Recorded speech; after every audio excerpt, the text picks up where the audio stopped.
Good afternoon. I'm Dara Bunjon. I'm the food enthusiast here at J Moore Living. If this is the first time coming to the show, I always look to the side looking for notes. And also, if you've not seen me before, I'm a food writer, food stylist, PR maven, and a frustrated baker. Chefs are known to be generous, and today's guest is probably one of the most philanthropic in the Baltimore area. Jerry Edwards is an executive chef, and director of culinary operation at Chef's Expressions at the Manor Tavern, which is catering, the Manor Tavern restaurant. He also has a consulting business, Jerry Edwards Consulting.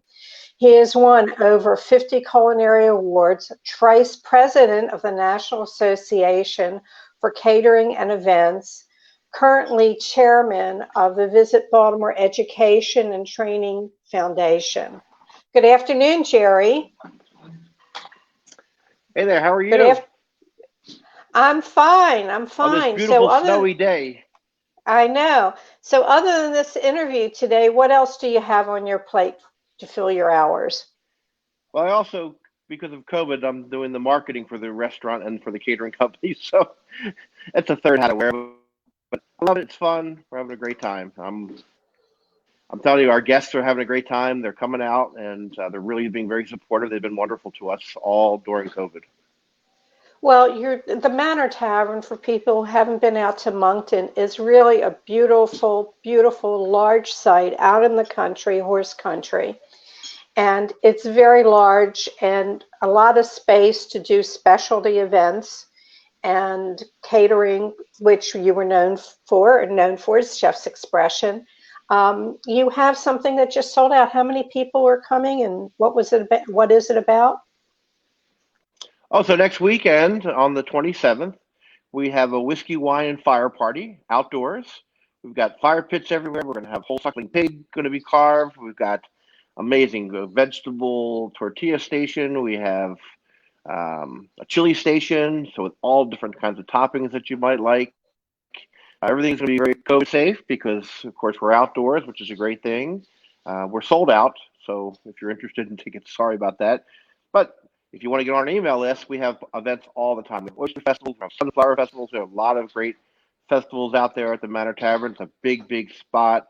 The summertime, we run a garden grill. We do a lot of great things there, as well as just being a wonderful restaurant. And our theme is modern country cuisine, so we really have some excellent comfort foods with a little bit of a twist to them, a little bit of a, I'd say a little more modern style, I should say. Okay, a modern approach to country food. Yeah, country style much, food. yeah. Okay. And it's interesting because that's what people are wanting these days. They want something comfortable. They need comfort. They need security. They need to feel good. And I think we're nailing it. People are loving it. Well, there's certain dishes that I'm assuming are still on the menu, which is the gumbo. Is the gumbo still on the menu? The gumbo is still on the menu. Can't get rid of that. People love that too much. Right. Um, The fried green pie tomato. is a new one. That's a new one that's really getting a lot of response. The Manor Burger, of course, is on there. Creekstone Farm prime beef, really fantastic. There's a few of the old traditional ones on there. Yep, absolutely. And Carm is still the pastry chef. Carm does a great job. Her bread pudding literally is probably the best bread pudding I've ever had, except for my sister made it one time. One time. One time she made it was great. The other times, not so good. No. It's the only time she made it, so yeah, it was exceptional. I want to tell people that anything that you hear today, you can find the information on the website The Manor Tavern and chefsexpressions.com. Both, you'll find links to whatever you need on this. Jerry, when did you have that sort of Wizard of Oz moment when things went from black and white to color, that aha moment when you knew food was your path? Oh, as a chef, to be a chef. So Yeah. it's interesting. So my when I was a little kid, I always loved helping my mom in the kitchen and my grandmother, especially. I had two grandmothers. Both were very good cooks, very ethnic cooks. My grandmother was, from my mother's side, was Italian, and I mean, literally remember being in the kitchen with her making tomato sauce and raviolis while all the kids were outside playing in the yard. We'd all gotten together for a Sunday dinner. And Right. my grandmother said, "Why you don't play with the kids in the yard?" I said, "I'd rather be in here with you, Grandma." And she thought I was a little strange. Right. But that was, I didn't say I wanted to be a chef then. I just know I always loved to cook, right? And as So I that got a that little bit older and I started seeing, well, I was 12 years old and I actually was bedridden for a year. I had rheumatoid arthritis and I wasn't able to get out of leave, go to school. I had to do like remote learning in school. And I would watch Julia Child, Graham Kerr on TV. And, Dara, you and I actually got an opportunity to meet Julia many times and do dinners for her many times together, which was highlights of my life. That was really the aha moment. That was when, as you say, things went from black and white to color. I want to do this for a living. I want to cook for people. I want to be a chef. And it was a very vivid image in my mind of who I was going to be. And I never wavered from there. I mean, I went to school for not being a chef because my parents wouldn't send me to culinary school because they said that was a terrible life. And they were right, by the way. It's a wonderful life, but it's a terrible life. It's I work a lot more than my friends do, and but I absolutely love it, and I wouldn't do anything other than that. If I had my life to do over again, I would do the same thing. Well, you are so well respected and loved within the community and all that you do. Um, for some reason, I know you started in the business when you were in diapers. How long have you been in business? How long has Chef's Expression I didn't. been I in wasn't wearing business? diapers at 22. Okay. I I'm started when trying I to was in be, 22 years old. I started the catering business. It was a little sandwich shop I started because I just wanted to get into the business. And there's a lady had a sandwich shop in the basement of the office building where my father's office was. And my father said, she's doing terribly, and I know you want to get into your own business in the food business, but go see if she wants to sell it. So I went downstairs. I said, listen, I hear you want to sell the business, and she says, I do. I said, how much do you want for it? She said, $5,000. I said, well, I only have two. She said, I'll take it. I literally only had two. I gave her all $2,000 my money, and she gave me a key and walked away. My check, and I said, now what am I going to do? There was no papers, nothing signed. It was just boom like that, and it worked out that great. I mean, it, yeah. I was a I don't kid, so know what do I why. know? I don't know why. Why does Lee's ice cream stick out in my mind? Did you have anything to do with them, or am Yeah, I so I having was a in the food bad? business. I was the general manager for Lee's Ice Cream from, I guess, when I was about 19, 18, 19 until I was 21, and worked for them and loved it. Created all kinds of ice creams. Learned how to decorate cakes. I took the wilting classes, and I was just loving it. And so I learned how to run a business as well as also how to be in the food business and do a little cooking. And I had some background in cooking prior to that, so that's what happened. It just worked out great for me. When I left there, I went right into my own business. And here you I are did now. sell I did sell security alarms for 2 weeks, and I just wanted to kill myself. Literally wanted to kill myself. You are so. I said that you're philanthropic, and it's not just charities. I've known you for a number of years, and many times that people wanted jobs. You were sort of the central source. Chefs and people in hospitality were looking for jobs. Yeah, I've People been who called the needed spider chefs, in the middle of the web before. Yes. yes. And anybody who wanted a job, if they knew best, you were the best employment agency. You made sure people connected. I always say that I'm a connector. You're more a connector, um, especially with NACE, which is the National Association for Caterers and events nationally, all the people that you know. What event really blew your mind that you pulled off? What was like the mega event that just flipped you out? Oh, I always say I've married over 2,000 women and only taken two home. So, because I've done so many weddings that have been fantastic and we've done so many events. But I'd say probably the most interesting event for me was when we flew to San Diego and catered a beach wedding there.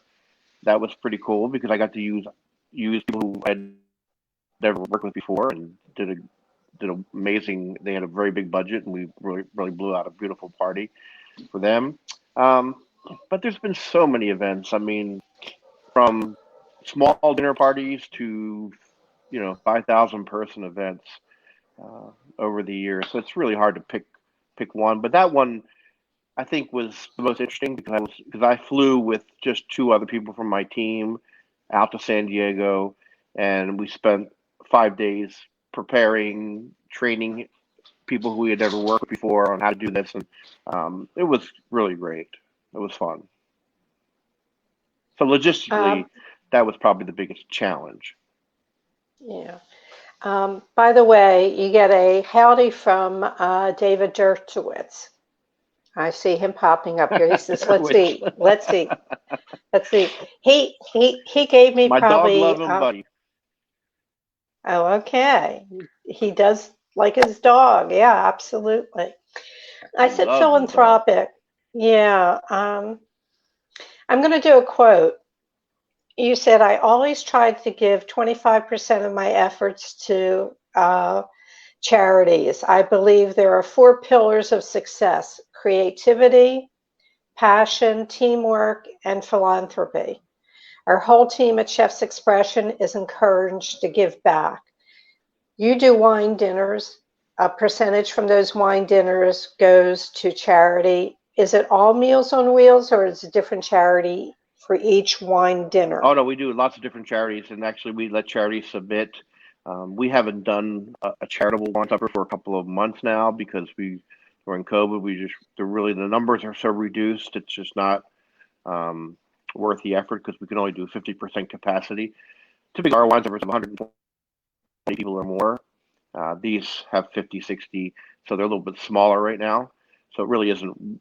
There's not a whole lot of money that would go to the charity, so we kind of just have held off on it. We're really not even able to break even on these suppers yet, but we will be, and we'll be doing lots of them coming up. But it's any charity. If somebody's on the watching this and they're interested in their charity being a sponsor of this, absolutely, just contact me to my email, and I'll happy to talk to I, anybody. I mean, but those four pillars of success, I think, stand very strong for us and our company, and we're instilling the same into the restaurant, into the Manor Tavern restaurant. And the people there have been there a long time, and they're excellent people, and they really, really are. It's a great team, and we're just instilling some new values with them. That's all. well, I'm always taken back by everything that you do. I know that you were very, very involved at the very beginning through the American Institute of Wine and Food, the Days of Taste, where you went into the elementary schools and taught children how food came to the table. And I think I monitored one of the first Days of Taste. Why don't you fill people in on what you did in the classes and what evolved from that? Sure. I actually did a couple Zoom days of taste this year, which was pretty fun. I love it. That's probably one of my favorite things I do. So we go to a fourth grade class, and we do it one day a week for 3 weeks in a row, and it's a morning situation. So we'll go in the first day. We talk to them about, we call them the sensory sleuths. So they're basically discovering different senses. So we let them, or we teach them about sweet, salty, sour, and bitter. That's the four elements of taste. We don't go into umami because to me it's still controversial what umami is. It really falls to me in the salty area, but it's is really great to watch these kids. They taste foods that are salty, sweet, sour, and bitter. They taste little powders like cocoa powder and sugar and salt and citric acid. And then we teach them how to make combinations, which makes things even better. Because they taste the cocoa, of course, it's very bitter, and they go, "Oh, that's terrible." But then I tell them to do their little stick in the sugar and then in the cocoa, and they go, "Oh my God, it's like a Hershey's chocolate bar," and then they love it. You see, so that gets them started. The second day, we take them to a farm, and they get to experience farm. A lot of times, work with the city kids. They've never been to a farm, and they just love it. Love seeing the animals. They love seeing the things growing. They've never seen plants with fruits and vegetables on them before. And then the third day, we come back and we actually make a salad together using the same premise: sweet, sour, salty, and bitter. And they have the best time making the salad dressing, tossing the salads, and we teach them how to properly toss a salad. And you'd be surprised. These kids, you'd think that they're not going to eat a salad. They eat that salad, man. They love it. Well, yeah, a lot of So it's a them great are, 3 day program. Very rewarding for me. right. It was Days of Taste, and then it turned into Taste Wise Kids. Are you still there? I'm sorry, I think I've lost you there. Go ahead. Okay. The new name is Taste Wise Kids for the Yes, program. Taste Kids is the name of the organization. It used to be part of the American Institute of Wine and Food, and I was the chairman. But then we broke away from them, the national organization. They were having a lot of problems. So we developed our own foundation called Taste Wise Kids. And Wendy Sager is the executive director, and she's been unbelievably great. I resigned from the board last year when COVID hit because I knew I had so many challenges ahead of me with my business and get afloat and keeping my people employed. But I still, do the Days of Taste with them. So Days of Taste is actually just a program of Taste Wise Kids. Right. Taste Wise Kids does many other things. And a shout out to Reva Khan, who was the core person in getting that going. Yeah, yeah. Reva, yes. I've done a lot of stuff during COVID where I packaged up, thousands of little baggies with the sweet, sour, salty, bitter taste in there, so the chefs can do these Zoom classes. And I did a couple Zoom classes. It's been really interesting. I want to go back. I want to see if you remember the name of this place. This is totally nothing to do here, just the good old days. Do you remember the night that a group of us drove to Philadelphia to get Peking duck? Yeah, to Joe's Peking duck, right? Right. That was amazing. I wasn't quite sure of the name. I'm glad you remember. That was a fun Yeah, night. it was great with Diane Neese. Yes, Right, she led the absolutely. trip. It was great. We Right. and that guy came down with whole ducks, head on, feet on, and cut them up for us. And they were probably the best Peking duck I've ever eaten. Right. And probably It's a definite talent to make a. good Peking duck. What's that? Yeah, Yeah, it's a that was definite, unbelievably it's a good. process. Yeah. You blow it up with air and it's got to hang and Yep. whatever. But it was definitely a scene like Air from the dry it. Christmas Yep. story at the end where they chop off the head. It was really, really Yep. good. Loved it. Yeah. So Loved it. you posed a question yesterday on Facebook. Question for hospitality friends. Do you think people are Yeah. leaving our Yeah. industry for good after this crazy year? Sadly, many are forced. Owning a food business isn't about money, but about the passion. What type of response did you get to that question? Are people leaving? Well, I got I think over 100 comments, and I'd say 60 to 70% of my friends in the hospitality industry said that yes, they are leaving. A lot of them have gotten into the real estate market, a lot of other things. And I'm concerned. My biggest concern is the frontline workers who really have been left behind in this whole thing. They're the servers, the busboys, the dishwashers. Right. When catering comes back again, the floodgates going to open up. We have a lot of weddings that have been moved from last year to this year. Probably 100 and some weddings this year that are being Mm. postponed till the fall, and we're going to be looking for people. It's going to be hard to get people because people have taken on full-time jobs. Now, hopefully, we'll get enough part-timers who want to come back and just work 1 or 2 gigs a week. But I think in general, eventually we'll turn back around again. The younger people will get back into the business, but the experienced people who have been working in this industry, people are smart. They look at that and they go, you know what, this could happen again, and I don't need this because, 75% of the country didn't get affected one bit by the paycheck.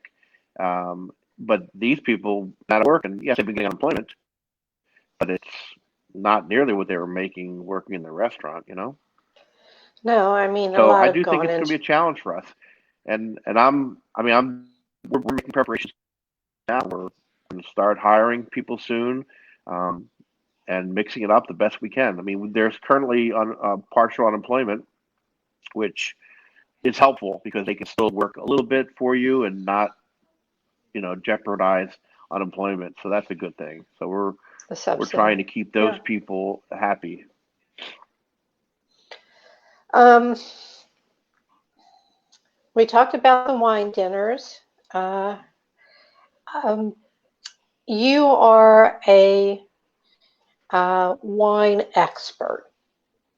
You like a good bottle of wine. I've been Well, there the more I where, learn about wine, the more I realize I don't know anything about wine. okay, well, It's that's sort of it's a about vast food. subject. So I call myself an expert. I would say that I'm an expert at pairing wine and food. Let's say that.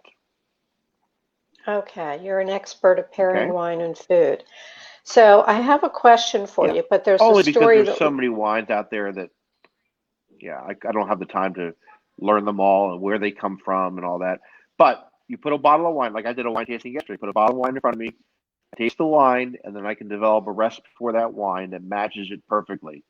That's my thing. That's what I love to do because I got to be honest with you, I don't believe that the other way is correct. I don't believe it's correct to have a dish. Okay, what wine goes with this? I don't believe that works. I think that's kind of trying to put a square peg into a round hole. I'd right? rather, It's I taste can't the change wine. the wine.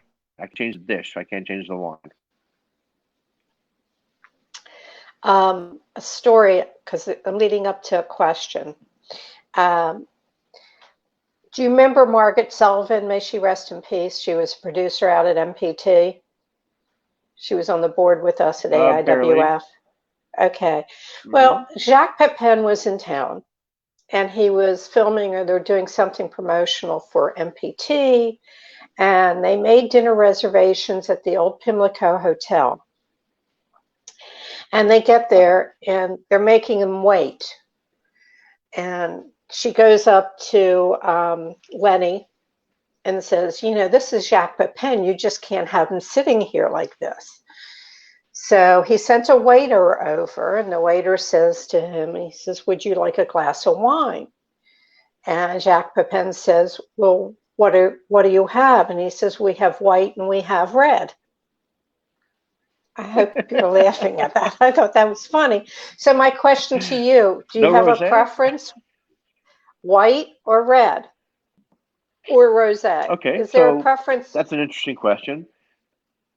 Um, so if I'm pairing food and wine together, I have more success pairing white wines with food than red wines, only because there's more nuance to white wines, and there's a much broader variety of flavors in white wines than there are in red wines. And red wines are a little bit more powerful. But for drinking, I'd say I'm a red wine fan. I mostly from the Rhone Valley. That's where most of my collection is from the Rhone Valley. But I like spicy, delicious. Right now, if you want to buy good wine, buy Spanish wine. It's the best priced, best quality wine out there right now. And it used to Mm-hmm. be the Southern France wines. It used to be Australian wine. So it goes in cycles. But right now, definitely Spanish wines. They're not like they used to be. They're much more fruit forward. The 100% Tempranos are amazing right now. Just the Garnachas. There's some really delicious Spanish wines out there right now. And before I forget, you have a current position, the Visit Baltimore Education and Training Foundation, chairman of that. That again is tying in Right. children and educating. Can you tell us a little bit about that? Yeah, so we have several programs, and basically, as we're a foundation, so we're really there to raise money to then gift it to different programs. We don't really run any programs ourselves because we're under the auspices of Visit Baltimore, which is the city's funded organization Promotional, to yeah. bring uh, people into the city from not just conventions but also day trippers as they call them. So what our foundation is doing is helping train or helping programs that train kids in the city to become hospitality workers and be in this industry. And I just took this position over about a year and a half ago, so I only had it for 6 months, and then COVID hit, and really right now we're kind of dormant because there's no funding right now. I mean, the funding to Ms. Baltimore got cut dramatically by the city, but understandable why. And so when COVID ends, God knows when that'll be, but when it does end, I think we're going to find ourselves uh, poised to do some really, really great things for um, the kids and the young people, hospitality training, and not just young people, but there's some older people who we train. We have some, women who are, single mothers who need to learn, a trade, and that's what we're doing. We're teaching them that. So we have some culinary And classes. We they will have be some needed. um, yeah, they do. Absolutely. Yeah, yeah, yeah. So we're trying to help um, you know, the community Untrain, train, and that bring it back needs into help. the hospitality industry. And definitely Mm-hmm. they will be needed from our Well, it's a earlier perfect opportunity, conversation. right? Because I'm sorry, what I was that? said, what I said was from our earlier conversation, that positions that the hospitality industry is going to need people. This is perfect time for them to come in and learn. Positions are going to be available for them. Yes, exactly. Yes, Yeah. exactly. Yeah, Okay. and this is a perfect um, industry for them to get into because you don't need to have a background in education in this particular industry. So it's not like an accounting job, or it's not like a chemist job. It's a job where you can learn on the job, and as long as you're willing and to show up and have and work hard, then you'll succeed. You know, it's Well, hard work. let me This is let not for sissies. no, no, no. Neither is getting old. That's another story.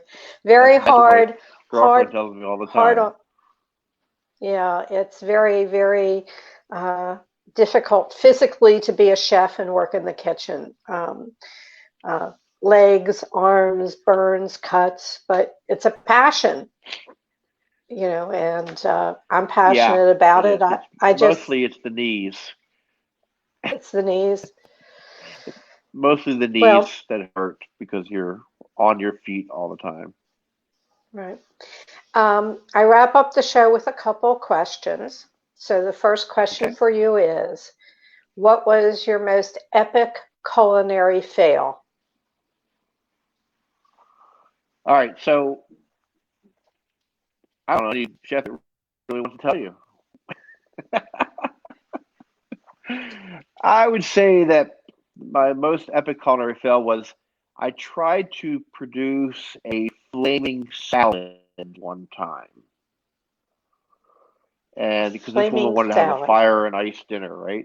So one of the courses was a salad that I had made this really nice sherry vinaigrette for, and I had some cognac, and I drizzled it with cotton and tried, and it wouldn't light, and it was kind of embarrassing. So that was my big fail. Never tried that again. It was just a one-time try, and it didn't work. So worked well in the previews before I got to her house, but then I did her house, it didn't work. I won't mention her name because she ended up becoming a very prominent congressperson later on in life. But I won't And mention I'm her name. sure, okay, don't mention her name. Um, and finally, what question didn't I ask you that I should have? You didn't ask me about my new puppy. My new puppy is amazing. She's a little King Charles Cavalier, and she's the sweetest thing in the world. So she is, when I come home from, 10 o'clock at night, exhausted from a day's work, a 12, 14-hour day, I sit down my lazy boy, and she gets on my lap, and she gives me so much love, and it's just wonderful. So that's really great. But I'm very blessed. I have an amazing girlfriend, family here. I have an amazing family at home. My sister and brother-in-law, who are part owners of the Manor Tavern restaurant. They're amazingly supportive. So I just have had a really, I'm a lucky person. Believe me, lucky person. You're lucky. You work hard for a lot of this as well, but having family Well, around is an important factor. And especially in these times, I want to thank you for being on the show, and hopefully we'll do it again sometime soon. Everybody, the websites are themanortavern.com, chefsexpression.com, and they are up in the feed here and will be up on the jmoreliving.com page. Jerry, thank you so much. Be careful on the ice. And I want to I just tell want to say people one about. last thing. Okay, one last thing. And this is, I'm not buttering you up or anything, but I'm just, because we've been friends for a long time, but probably the best Asian food I've ever eaten was at your home when you made dinner for us one night. I don't even know if you remember this. It was four of us for dinner. It was the best Asian food I've ever had. I always remember you for that. Of course, I remember your late Okay. husband, Tom, very, very fondly. He was such a lovely man. So God Well, bless you. God thank you. bless everybody who's watching. And let's all get through this safely and back to normal as soon as possible. That's all I got to say. From your lips, and I thank you. That's right. Waz, Sure. and everyone, next week we're going to have the co-owner of Cafe Gia in Baltimore's Little Italy, Gia Fracassetti, and possibly her mom, Giovanna. We'll see if we can get them both on and do a triple interview, 3 panes instead of 2, and that's Cafe Gia and Pan and Vino in Baltimore's Little Italy. This show will be up on J More Living's Facebook page immediately. It will be up on jmoreliving.com's page and YouTube. You can reach me in email, food@jmoreliving.com. My social is @Dara Cooks. And we love it when you share the show. It helps it grow. And, this is a passion of mine. I am the food enthusiast. As always, please support your local restaurants. Wear your mask, and may your plates always, always remain full. Until next week, stay safe.